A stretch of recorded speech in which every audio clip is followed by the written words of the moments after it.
atrapalhada. Na raia da coruja fizeram a combinação. O time do quebra-dedo e o time do pé rachado. A bicha da Daronira e formaram logo o quadro.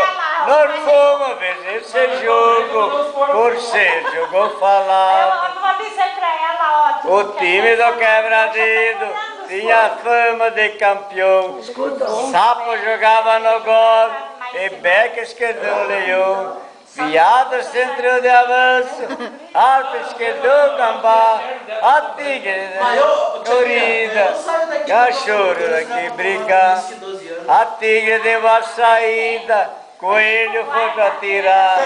Puxaram a barba do bode, o bode foi reclamar. A torcida do quebra-dedo fizeram reclamação.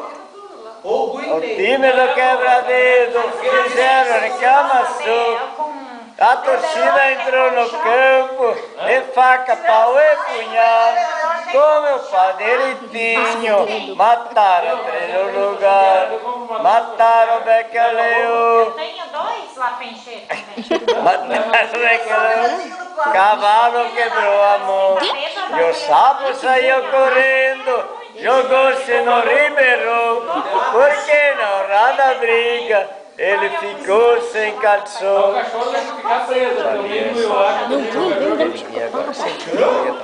Vovô, tira o bicho que tem aqui no pescoço, pode pedir pra coisa. Desliga.